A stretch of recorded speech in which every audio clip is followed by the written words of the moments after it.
Ok.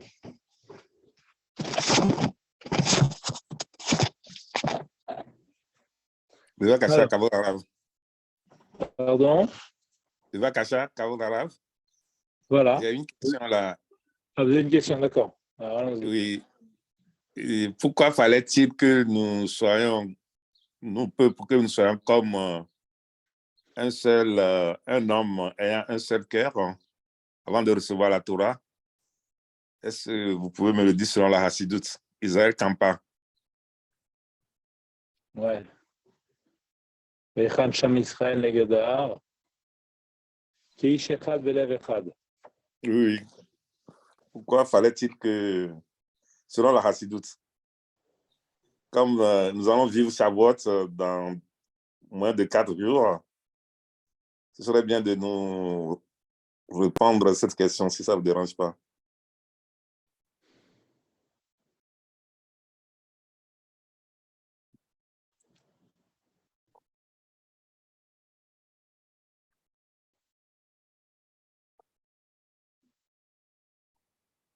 Parce que, alors, en fait, ce qui va expliquer justement à la fin du Mahamar. C'est quelle page, s'il vous plaît? Pardon? Vous êtes à quelle page, s'il vous plaît? Nous, on a la page Chaf Aleph, c'est là où on est dans le Mahamar, mais je veux dire, ce Mahamar-là, à la fin, il explique la notion de Keish Echad Belev Echad. Parce qu'en fait, ce qui fait qu'on est dans la Yitralkut, dans la division, c'est le corps. Par rapport au Keli.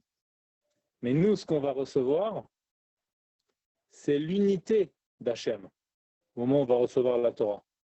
Donc en fait, pour pouvoir recevoir cette unité, et pour pouvoir être en phase avec cette unité, il faut comme effacer le contraire de l'unité. Il faut faire un bitoul sur le Keli. Donc c'est pour ça que c'est Keish Echad Ve'lev Echad. De ne pas sentir que je suis un être à part entière, alors dissocié de l'autre, complètement dissocié de l'autre, parce qu'on est toujours, on a toujours nos différences. Mais en tout cas, on ne doit pas ressentir qu'on est coupé de l'autre. Donc c'est pour ça que ça passe par un bitoul, par une annulation du Keli. Et ce bitoul-là, il permet de ressentir l'unité divine. Qui est ressenti au niveau du or, justement. Parce que la lumière, c'est ce qui permet de ressentir de ressentir l'unité. D'accord? C'est ce qu'il explique après à la fin du Mamar, page Rav Dalet. Comme vous dites, le or, c'est la Neshama. Alors, par rapport à nous, ça représente, c'est lié, c'est la Neshama, exactement. C'est la Neshama, d'accord. En fait, ce qui va expliquer dans le Mahamar au niveau des lumières des mondes, il va ensuite le réinvestir dans le rapport entre le corps et l'âme. D'accord. C'est-à-dire que ce qu'on voit dans le Mahamar, le rapport entre Or et Keli, en fait, ensuite, on pourra le traduire aussi pour comprendre ce qui se passe entre Neshama et Gouf. Donc, c'est pour ça que c'est important. Keishechad Belev Echad, c'est la façon de voir le corps. C'est-à-dire, est-ce que à cause de mon corps, je me vois comme séparé des autres? Donc, à ce moment-là, je ne peux pas recevoir l'unité divine dans la Torah. Okay? Ou est-ce qu'au contraire, je fais un bitoul de cette séparation et je prends l'angle de la Neshama, où je vois que par rapport à la Neshama, comme il dit dans le Tanya, toutes les âmes, elles sont matimot, elles sont compatibles les unes avec les autres, et donc elles ne sont pas, comment dirais-je, en opposition existentielle les unes vis-à-vis des autres. 2 secondes.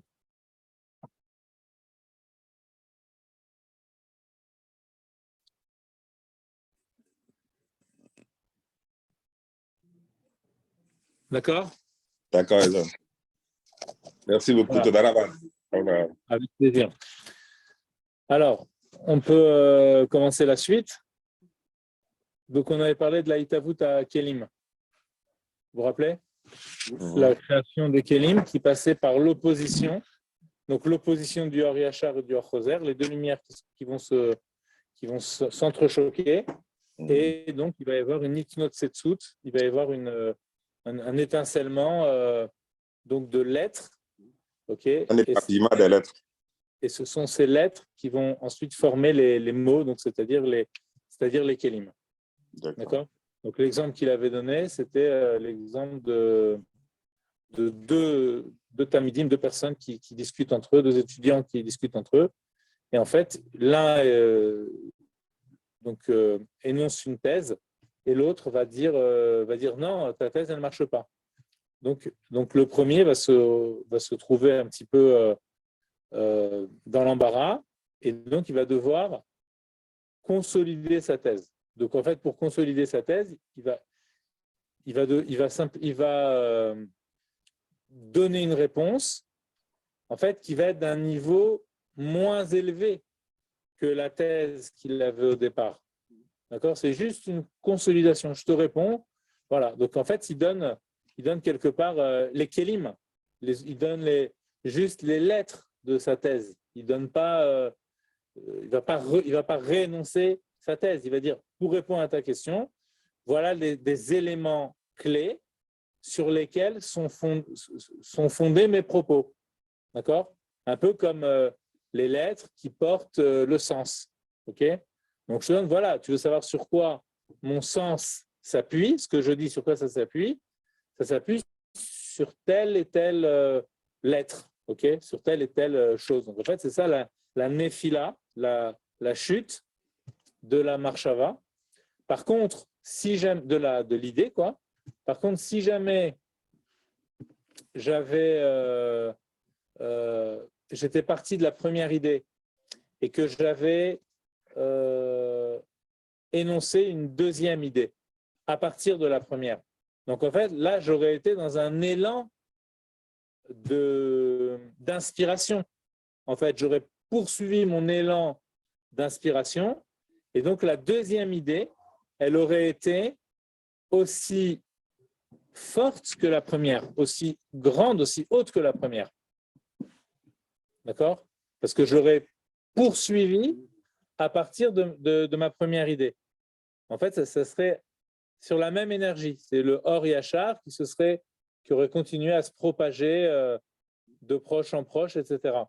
Mais là, comme il y a eu une opposition, donc il y a eu comme une sorte de rupture dans l'élan. Et maintenant, il faut juste, tu me demandes sur quoi ça s'appuie. Alors voilà, je te donne les éléments sur lesquels ça s'appuie. D'accord? Donc c'est pour ça que c'est une néphila. Et ensuite, une fois qu'il y a les éléments, il peut les assembler avec d'autres pour former, pour formuler même, quasiment, parce que c'est des lettres. Donc ensuite, ça lui permet de mieux formuler son raisonnement. OK? Donc c'est intéressant parce que ça permet de comprendre comment on fonctionne dans la compréhension. Donc quand on a compris quelque chose de façon intuitive, OK, et on essaie de mettre ça en mots, donc c'est intéressant de se poser la question, mais attends, là j'ai compris quoi en fait? Et est-ce que j'ai bien compris? Alors si j'ai bien compris, je vais trouver les éléments qui permettent de consolider et ça donne les outils en fait pour bien formuler les choses après. Parce qu'à partir des lettres, on a des mots, des phrases, etc. Donc là, ça nous indique comment on fait pour formuler. Alors maintenant, pourquoi il expliquait tout ça? C'était pour montrer que les kélim, même dans leur modalité de création, ils procédaient par distanciation. D'accord? Ils procédaient par richouk. Donc là, quand on voit qu'il y a AKA, il y a entrechoc, ou entrechoquement, quoi, entre Or Yachar et Or Choser, et ensuite il y a tombée des Otiyot. Donc on voit que c'est aussi une idée de Richouk, parce qu'il y a quelque chose qui chute. Donc même l'apparition de la Metsiout, de l'existence des lettres, elle apparaît par une chute, donc c'est-à-dire par une mise à distance à l'égard de son origine. Quoi? Du choc et ensuite chute. Exactement. Ok? Choc et chute. Or Yachar au Choser et chute de Otziot. Donc ça, c'est ce qu'on avait vu il y a 2 semaines et on a refait la semaine dernière avec ceux qui étaient là. Voilà. Donc là, on peut dire que Aredeitavut Akelim Meotiot Shebarot, Enze Beprinat Kiruv, Kim, Mache Nofel Meotiot, Shebaem, Shezeu Beprinat Avdala Verichuk. Donc, on va le parifet de Otiot Shebarot, ou Inyanit Avutor, Sheba Beprinat Areshimo, Dush Katuba Chokma Maintimatse, Ainu Prinat Kelia Chokma, Ditavuta Beprinat En Aroch, Areze Kmo Yesh Meain. Alors c'est pour ça que le pasuk nous dit et la chorma, d'où vient-elle? D'accord? La chorma me'ain timatse dans Yov. Et en Chassidut on explique me'ain timatse positivement. C'est pas, on l'explique pas sous la forme interrogative mais sous la forme affirmative. On va dire et la chorma me'ain du Aïn, du néant, Timatse, elle se produit, elle arrive à l'existence à partir du néant. D'accord? Alors, quoi dans la Chorma qui arrive à l'existence? Là, d'après ce qu'on va dire, on comprend bien. C'est le Kéli de la Chorma qui arrive à partir du néant. Okay? Dans le Or, la lumière, il y a une forme de continuité. Mais dans le Kéli, le réceptacle de la Chorma, on a une distance par rapport à son origine. C'est pour ça que par rapport à son origine, il est considéré comme un yesh, alors que son origine, c'est un aïn. Donc, une existence par rapport à un néant. D'accord? Donc, il se produit à partir du néant. Voilà. Areze kmo yesh me'ain roulé. C'est comme yesh me'ain. Kmo ken bechol hakelim des sphirot d'Atsilut. Et en fait, ce phénomène-là, ce processus-là, le Kéli de la Chokhmah, c'est le premier, mais en fait, ça se poursuit sur toute la longueur du monde d'Atsilut. D'accord? Donc, on va retrouver ça dans Bina, dans Da'at, dans Chesed, Gvura, dans toutes les sirotes du monde d'Atsilut. Voilà, donc là, on a fini le Perek Yud. On peut faire le Kitsour. C'est pour ça qu'on dit qu'Atsilut, il est incommensurable. D'accord? Alors, il est incommensurable, c'est-à-dire il n'est pas du même ordre que sa source, des Tavutan ou Aliédé à Tzimtzum. Parce que, Aïnou à Kelim, parce que ce sont les Kelim, on parle ici des Kelim, qui proviennent du Tzimtzum. Vegam Achayut Shebem, Mishorsham Areshimo, et même la Chayut qu'il y a dans les Kelim, aussi, elle provient du Reshimo. C'est les 7 noms. Tout ça, tout ce qui est Keli, que ce soit l'énergie vitale du Keli, l'énergie propre au Keli, pas le or, d'accord, mais l'énergie propre au Keli, ou que ce soit le Keli lui-même, tout ça, eh bien, ça se produit par une rupture, ok, par du discontinu. On avait dit une solution de continuité. Mais la reine MLM, c'est pour ça qu'il y a ici voilement, qui est Goufa Bela Nishmata. Ils sont comme des corps sans âme. Vega mitavuta mina or mipgiat or yachar v'achoser shnoflim otiot nidber mashal alze venefila ibrinat richou. Voilà. Et pareil, ce qu'on vient de dire juste avant, donc par rapport à la mise à l'existence des Kélim, donc pas simplement dans leur nature de Kélim, ils sont distants, mais aussi dans la façon dont ils ont été créés. Donc ce n'est pas une création par continuité. D'ailleurs, il ne peut pas y avoir de création par continuité. C'est pour ça qu'il y a cette image du coup pour dire qu'on fait sortir quelque chose. Okay? Comme souvent, l'exemple qui est donné, c'est l'exemple des silex qu'on va cogner et qui font sortir une étincelle. Donc, il faut qu'il y ait un coup pour faire sortir quelque chose qui n'est pas sous la forme d'une metsiout. Alors, chapitre 10. והגם דבאמת, גם הכלים d'atsilut, en מבחינת atsilut. Donc là, maintenant, il pose une question. Il dit, si les kelim, ils proviennent du néant et qu'il y a une tellement grande rupture entre les deux, ce qui fait que le monde d'Atsilut s'appelle le monde d'Atsilut, c'est le Or et le Keli. Alors, le monde d'Atsilut, c'est un monde divin. Donc, pourquoi, s'il y a une rupture, c'est-à-dire qu'il y a une rupture avec l'origine, qui est divine, Dieu dans le Har Sof, etc. Alors, comment je peux dire encore que le monde d'Atsilut, il est divin et que donc les Kelim d'Atsilut, ils sont divins?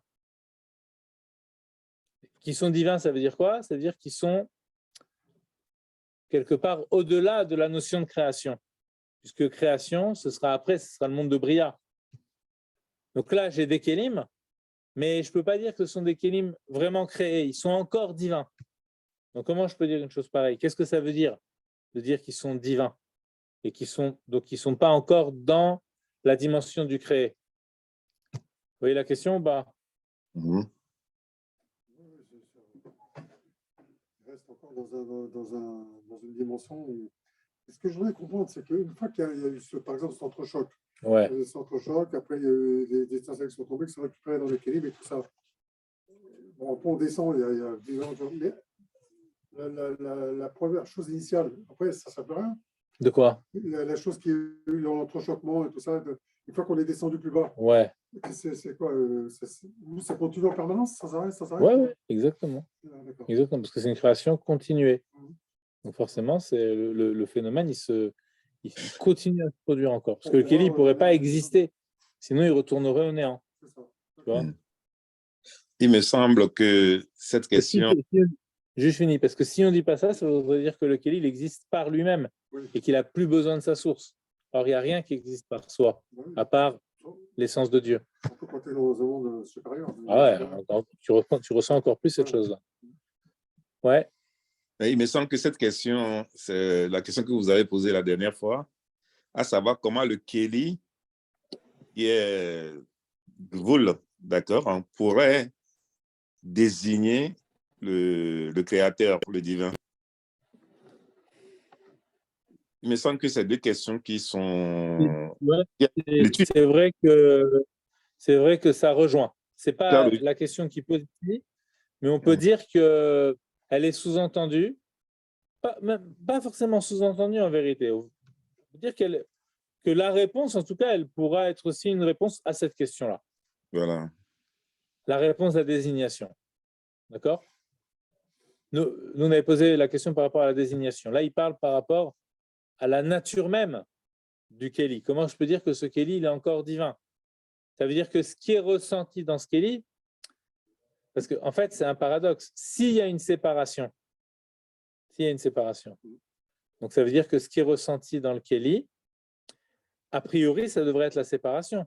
Mais la séparation, ça veut dire quoi? Ça veut dire que c'est plus lié avec son origine. Donc, ça ne devrait plus être divin. En fait, le divin, ça devrait être que dans la continuité. Donc, la question, comment je peux envisager la notion de divin dans le discontinu? D'accord? Quand il y a coupure, comment tu peux dire que c'est encore divin? Comment tu peux dire que ce Kéli-là, il renvoie, on va dire comme ça, ce qui se ressent, pour faire intervenir, voilà, comme vous voulez dire, la notion de désignation, ce qui se ressent dans le Kéli, c'est davantage le divin duquel il procède que lui-même comme Kéli, alors qu'il y a eu une séparation. Donc, s'il y a une séparation, ça voudrait dire que maintenant, il est né comme Kéli, donc maintenant, il doit être ressenti comme tel. Mais non, on te dit, il est né comme Kéli, mais en fait, ce qu'on ressent, ce n'est pas le Kéli, c'est du divin. On ressent, voilà, on ressent le Dieu, quoi. On ressent Dieu. Voilà. On ressent la présence de Dieu au travers de ce Kéli. C'est ce qui fait qu'on puisse dire que ça reste du divin. Sinon, mais pourquoi? S'il y a séparation, comment tu peux dire que ce Kéli, il est... Ouais, et justement, ça reste du divin. Donc, on va essayer de comprendre pourquoi. Si ça s'est coupé, ça veut dire que c'est plus du divin. Ouais. Ça s'est coupé du divin. Ouais. Donc, c'est plus du divin, c'est coupé. Et comment ça s'est coupé? Par quoi ça s'est coupé? Par le Tzimtzum, etc. Voilà. Ouais. L'apparition du Koach Hagvul, ensuite la Haka'a, on a vu, le Reshimo. Donc, c'est la Haka'a du Or Yachar et du Or Choser, le choc entre Or Yachar et Or Choser qui a fait que le potentiel du Reshimo, d'accord, est devenu un Kéli en acte, en réalité. Parce que le Or, en se diffusant, il a aussi du Reshimo en lui. Bon, ça, on en a parlé les autres fois. Il faudrait chercher ce qu'il y a entre cette partie qui est divine et cette partie qui est divine. Pourquoi il y a eu Non, mais justement, on dit que cette partie, elle est encore divine. Elle est encore divine. Oui. Malgré malgré la rupture, eh ben, ça s'appelle encore divin. Ouais, c'est pas, a priori, c'est pas compréhensible. Ouais. Tu vois, Atsilut, c'est un monde divin. Même s'il est intermédiaire entre la lumière infinie, qui est le divin avec un grand D, si on peut dire comme ça, d'accord, c'est le divin par excellence, et la création, ok. Mais en tant qu'intermédiaire, justement, il n'a pas qu'un pied dans le divin, il est entièrement dans le divin. Donc même son Kéli, qui est la préparation au créé, même ce Kéli-là, il est encore divin. Comment on peut comprendre une chose pareille? Alors que le Kéli, il provient d'une rupture. Donc j'aurais pu dire, puisqu'il provient d'une rupture, bah, d'après, il est plus divin, ça y est, il est créé. D'accord, qu'est-ce qui fait que je peux dire que là, ok, il y a un Kéli qui est là, mais il ne s'appelle pas encore un Kéli créé, et donc il est encore divin. Comment je peux comprendre une chose pareille? C'est ça qui est embêtant pour la réponse. Ça, c'est un peu plus embêtant. Alors, répondre. Alors, vous avez des propositions? Non. Coincé? Ça reste du divin, c'est séparé et ça reste encore du divin. Alors. Et qu'on a appris que toujours, quand il y a une séparation, ça reste. Voilà, ça s'appelle la prinatel à Elokut des Kelim. Donc, ce n'est pas une extension du divin. Donc, ce n'est pas une extension de la lumière infinie. Et c'est quoi une extension de la lumière infinie? Ça veut dire un dévoilement. Ici, on a tout l'inverse. Mais c'est par distance, séparation, distance. On avait dit que le Kéli lui-même, c'était la notion de voilement. Alors, comment on peut comprendre tout ça?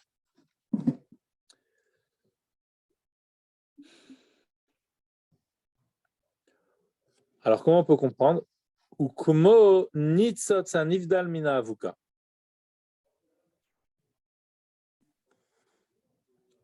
En fait, c'est comme l'image qu'il va prendre ici, qui va nous servir de modèle, c'est l'étincelle qui se sépare de la braise. L'étincelle qui se sépare de la braise. L'étincelle, en se séparant de la braise, elle n'en reste pas moins un morceau de la braise. Elle s'est séparée de la braise, mais elle est un morceau de la braise. Areu ma'ut esh mamash. C'est dans son être, c'est du feu. Sheba me'etzem ha'avuka. Pourquoi? Parce que l'étincelle, elle vient de la braise elle-même. Ou mikol makom arei nivdal mina avuka. Mais elle est séparée de la braise. Du foyer, quoi. Ve'eno meir kmo lahav ha'avuka shemeir. Mais par contre, elle n'éclaire pas comme éclaire la flamme. Elle n'a pas autant de rayonnement que la flamme. Ukmoken bechinata kelim shen elokut mamash. Alors, de la même façon, les kelim, c'est du divin, c'est-à-dire que c'est un morceau, entre guillemets, arraché au divin, mais du coup, même loin, ça reste encore du divin. D'accord? Donc, le divin, c'est quoi? C'est ce qui n'est pas encore du créé. Donc, c'est un morceau du non créé. C'est ça une étincelle. C'est ça, quand on dit un nitzot, c'est ça. Il y a, même quand on dit par exemple qu'il y a des nitzotzot, il y a des nitzotzot qui sont tombés, des étincelles qui sont tombées dans la création. C'est quoi ces étincelles? Ça veut dire que dans le créé, il reste une trace de ce que les choses étaient avant leur création. C'est ça l'étincelle.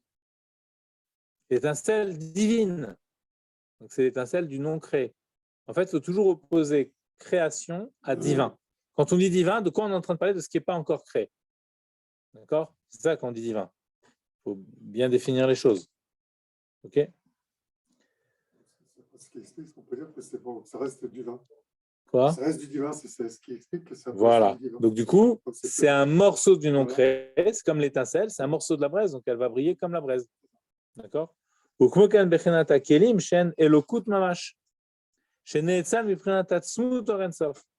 Puisqu'ils proviennent de l'essence de la lumière infinie. C'est-à-dire du gvoul, de la force de limite qu'il y avait dans la lumière infinie qu'on a appelé le Reshimo. Donc c'est ça, ça provient vraiment de l'essence même de la lumière infinie. Ça ne vient pas d'ailleurs en fait, mais de la dimension finie. Donc c'est ça le Keli. Ok? Donc puisqu'il provient du Or Ein Sof, donc du Koach HaGvul qui était dans le Or Ein Sof, et là-bas le Koach HaGvul, cette force de limite, elle contribuait à la propagation de la lumière. Elle n'était pas encore de la limite. C'était la lettre avant la lettre. C'était la lettre de la lumière infinie. Donc c'est ce qui permettait la propagation de la lumière infinie. Ça, il explique ça dans d'autres Ma'amarim. Mais en tout cas, ça voulait dire que même à ce niveau-là, elle n'est pas ressentie comme une existence à part entière. Ok? Comme on avait expliqué, nous, que le Reshimo, ça traduit le fait même de l'existence de Dieu. Donc, quelque part, il n'y a pas plus éloqué que le Reshimo. La lumière, elle traduit la dimension infinie de l'existence de Dieu, de l'existence de l'essence. Okay? Mais la dimension infinie, finalement, ça peut être comme une sorte de, entre guillemets, de caractéristique, un attribut. Mais le fait même de l'essence, ce n'est pas un attribut, c'est lui-même. Donc le Reshimo, c'est ce qui traduit en fait. Le Reshimo, c'est ça. Ok? Donc du coup, le Keli, c'est un morceau de ce qu'est le fait même d'exister pour Dieu. Mais ce qui se passe après cela, donc ça n'est plus du divin. Quoi? Parce qu'après, ça ne peut plus être du divin. Après ça, voilà. Ça va passer en création. En création, voilà. Ça. Et là, quand ça passe en création, voilà. ça peut. D'accord. Alors, extérieurement, ça ne s'appellera pas divin. En vérité, ça le restera toujours, mais sauf que là, ça va devenir un quelque chose. Okay? Maintenant, dans Hatzilut, ça veut dire que l'étincelle, elle indique encore son origine. Le ressenti de l'étincelle, quand je regarde l'étincelle, en vérité, finalement, je vois la braise. Pas par continuité, il n'y a pas de continuum. Mais je sais que s'il y a une étincelle, c'est que forcément, il y a une braise de laquelle a jailli cette étincelle. Donc, c'est pour ça qu'elle n'est pas encore une metsiout, même si elle est séparée de son origine, elle n'est pas séparée au point de dire je suis une existence qui existe par elle-même. D'accord? Sans ma source. Puisqu'au contraire, toute son existence, c'est sa source. Elle n'est rien, elle est un morceau de sa source. Donc, toute son existence, c'est sa source. Donc, finalement, elle a un lien. Malgré la séparation, elle a quand même un lien invisible avec sa source. Donc, Mikol Makom Arezeba Beprinat Avdala Mina Etzem. Mais malgré tout, donc ça vient Beprinat Avdala. C'est pour ça qu'il y a quand même un Keli qui est là. Okay? En fait, c'est une Avdala qui n'est pas une Avdala totale, puisque dans sa nature même, il est séparé. Il y a un morceau de son origine. D'accord? Donc c'est un paradoxe, quoi. Il a les deux en même temps. Donc, moi, je katav arekanati, beinyan aeser sirot, des meoro agadol itnotsetsu akelim. Donc, le rekanati, lui, il dit, c'est un mekoubal, Rabbi Menachem Rekanati, lui, il dit dans un sefer qui s'appelle Tama Mitzvot, Benyan Aeser Sirot et Meoro Agadol Itnotsetsu Akelim. Il dit que de sa grande lumière, eh bien, des Kelim ont jailli. Itnotsetsu, c'est étinceler. D'accord? Benyan Itnotsetsu Tohu. Alors, c'est quoi la Itnotsetsu? Chez Enze Kmo Atzilut Mamash. C'est pas une émanation, la Itnotsetsu. Shual derech vayatzel minaruach, comme on voit avec Moshe Rabbeinu, où il y a une émanation de l'esprit de Moshe sur les 70 Zekenim, les anciens. Donc là, il y a une dimension de continuité. Chez Yarak Shura Bimkora, là, c'est un rayonnement, d'accord, qui est attaché avec sa source. Comme la flamme, comme la flamme qui est attachée à la braise. Okay. Par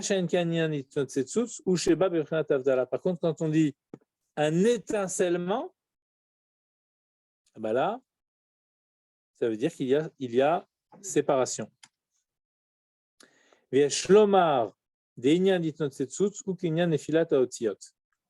Donc, il faut dire que le Rabbi Rachab, il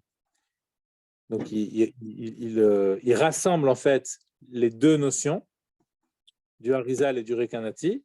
On n'entend pas souvent citer des Rekanati, ouais, il y en a dans la Chazot. Donc lui, qu'est-ce qu'il fait le Rabbi Rachab ici? Il va rassembler les deux notions, celle de chute des lettres et celle d'étincellement. D'accord? Donc, c'est la même chose en fait. Les deux parlent de la même chose. La Hitnotsetsus du Rekanati, c'est la chute des lettres du Harizal. En fait, il explique la chute des lettres du Harizal par l'étincellement, le jaillissement d'étincelles du Rekanati.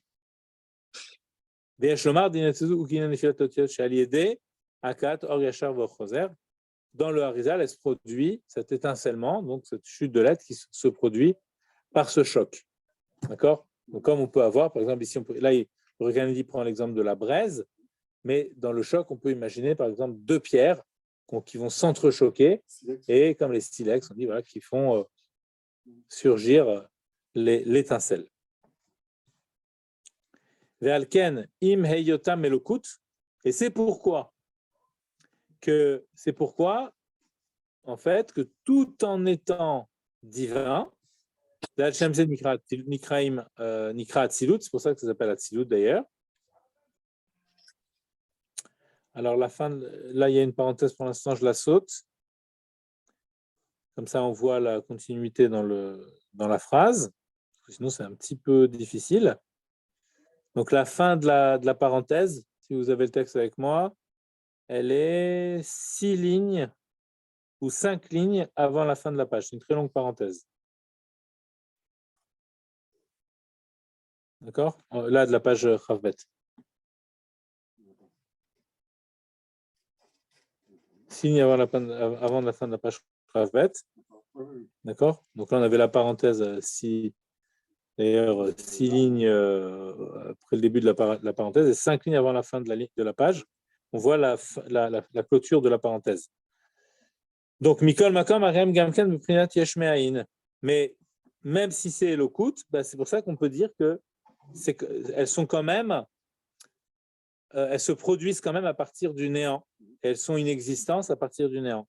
Mipnei She'en Beprinat Gvul, parce que finalement, ces Kelim-là, c'est quand même ce qui va délimiter. Donc, à partir du moment où on a du Gvul, on peut dire qu'on a déjà une forme d'existence. Donc, ce ne sera pas une existence aussi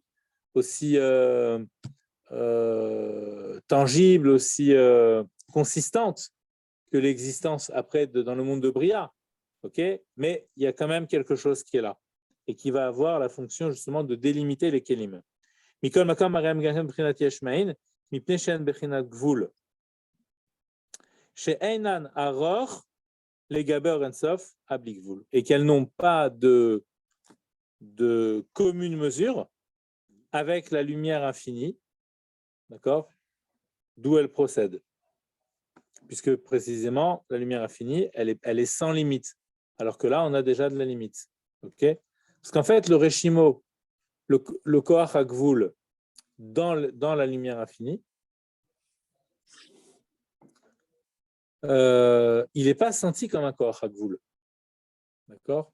On ne voit pas du tout que c'est un Koach HaGvul. La seule chose qui se voit, c'est la lumière infinie. Donc, ce n'est pas du tout ressenti. Donc, c'est pour ça que quand de ce Koach HaGvul, on passe au Gvul véritable, alors forcément, il y a une distance infinie entre les deux. Parce que dans le premier état du Koach HaGvul, il n'y a pas du tout de Metsiout et de ressenti de Gvul. Le seul ressenti, c'est l'infini, justement, donc il n'y a pas de notion de limite. Alors que dans le deuxième état, après l'Aitnot Setsut, là, tout à coup, le Gvul est apparu, à partir de ce Koach HaGvul qui, au départ, n'était pas du Gvul véritablement. D'accord? Alors, j'ai lu ça déjà. Dara kelim d'Atsilut nasim neran. Alors, veitavutan b'derech hanaror, veyoter mishen haror asiya legabe Atsilut. Et en fait, ce en haror, c'est-à-dire cette incommensurabilité, d'accord, entre la lumière infinie et le gvul et la limite des kelim. Cette incommensurabilité, elle est infiniment plus grande que l'incommensurabilité de Hatzilut, et donc même des kelim d'Hatzilut, surtout en fait des kelim d'Hatzilut, par rapport au monde de Bria et Tzirasya. D'accord? Pourquoi? Derrière kelim d'Hatzilut nasim neran les bia, parce que les kelim d'Hatzilut, en fait, même en étant des kelim, ils se retrouvent être l'âme des mondes de Bria et Tzirasya. Donc s'ils sont l'âme, ça veut dire qu'ils ont un lien avec les mondes de Bria, Yetzira et Asiya. Et en fait, toute la création des mondes de Bria et Yetzira et Asiya, en fait, ça provient des Kelim d'Atsilut. Donc en fait, après, c'est le déploiement des Kelim d'Atsilut. Donc après, on est vraiment dans une forme de proportionnalité encore entre les deux. Deyu vegar moichad livro, puisque c'est par les kelim d'Atsilut que l'unité de Dieu, qui est la seule créatrice, peut se mettre à créer. Donc c'est par les kelim d'Atsilut. C'est les kelim d'Atsilut qui vont synthétiser la puissance créatrice de l'essence. Au départ, cette puissance créatrice, elle était dans la lumière infinie. Et finalement, juste avant la création de Bria, elle se retrouve dans les Kelim d'Atsilut. Donc les Kelim d'Atsilut, c'est ce qui va pouvoir faire apparaître la réalité, créer la réalité, créer le monde de Bria, de Yetzira, d'Asiya. Donc, ça veut dire qu'il y a un lien entre les deux. et donc c'est plus disproportionné comme ces mêmes kelim par rapport à la lumière infinie. Donc, je résume. Lumière infinie, kelim d'Atsilut, il y a une vraie disproportion. Kelim d'Atsilut, les mondes inférieurs, il n'y a plus une véritable disproportion. D'accord? Pas aussi grande que celle que la première. D'accord?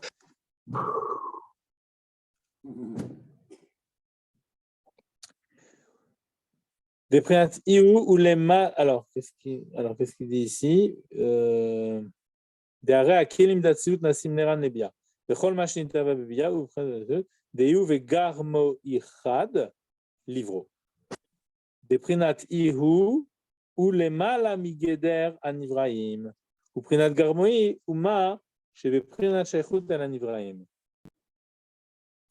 Arrêt, je saute la parenthèse aussi, chez Echlem ezerech.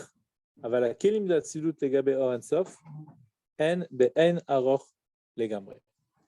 Mais les kelim d'atsilut, par rapport, voilà, ils sont vraiment be'en aror, sans aucune commune mesure. Voilà. Bon, on a fini le chapitre. Il manquera les parenthèses, on va dire. Ouais, après je vois tranquillement. Je vais faire un petit point aussi. Voilà, bon, on va s'arrêter là. Hein. Pour aujourd'hui, on fait une petite séance, on va dire. D'accord? Il y a des questions ou pas? Ah, c'est bon, tu vas réécouter. Ouais. Okay, Ah, d'accord. Vous voulez que je réexplique rapidement? Non, c'est bon, j'ai compris. Vous avez dit qu'il y a une véritable discontinuité entre la lumière infinie et l'équilibre de la silhouette. Alors, une là, de la silhouette même... passer maintenant à Bria. Comme ils sont l'âme de Bria, d'équilibre de Bria, de Yesira et d'Asia, il y a plus de discontinuité. Il y a un continuum. Alors, non, c'est pas, on ne dit pas qu'il y a plus de discontinuité parce que la discontinuité, elle va continuer. Là, on parle d'incommensurabilité. Incommensurabilité. Parce que toute création apparaît par du discontinu. La création, c'est un phénomène discontinu. D'accord. Donc, même de Bria, il y aura aussi du discontinu. Mais le discontinu de Hatzilut par rapport à Or Ensof, c'est disproportionnel. Voilà. Il n'y a pas de relation de proportionnalité entre les deux. C'est incommensurable. Dans un cas, on est dans l'infini. Dans l'autre cas, on est déjà dans le fini. OK? Alors, c'est un fini moins fini que Bria et Tzira Asiya. OK? Mais c'est quand même, il y a quand même déjà une dimension de fini. OK? Et Bria par rapport à Tzilut, ce sera du fini par rapport à du fini. Alors l'un sera moins gvoul, moins limite, moins déterminé, l'autre sera plus déterminé, mais on est quand même déjà dans une relation déjà où c'est 2 degrés de détermination. Okay? 2 degrés de délimitation. Donc dans Hatzilut, c'est une délimitation très subtile, ce n'est pas une délimitation en soi, c'est la possibilité de donner de la délimitation dans Bria, donc c'est une potentialité à la délimitation. Dans Bria, c'est déjà de la vraie délimitation. Mais même dans Bria, par rapport à Yetzira et par rapport à Asiya, à chaque fois, la délimitation, elle est de plus en plus forte. OK?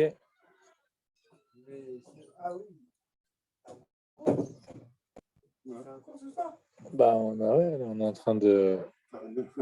Terminer le cours. Voilà, si tu veux, voilà, exactement. Voilà. Donc, vous avez compris, c'est pas la notion de discontinu, elle existe dans tous les cas de figure, de toute façon. Elle existe à chaque fois, il y aura toujours du discontinu. Mais là, on veut dire que c'est la notion de disproportionnalité entre les deux. Donc, c'est infiniment plus disproportionnel entre Hatzilut et Or Ensof qu'entre Bria et Hatzilut. Il faut faire une sorte de tableau comme ça pour comprendre bien ce qu'il veut dire. Exact. D'accord? Voilà. Et là, dans tout ça, on parle que des Kélim. Et ensuite, il va revenir sur la notion de Oroth, de lumière, et ensuite le rapport qu'il y a entre Or et Kélim. Voilà. Et ça, c'était pour. Une bonne réception de la Torah pour Shavuot. Voilà. Kabbalat HaTorah, Besimcha, Bepnimiut. Une bonne réception de la Torah, Bezrat Hashem. Amen. Voilà. OK. Allez, alors à bientôt. À très bientôt. Merci. Au revoir.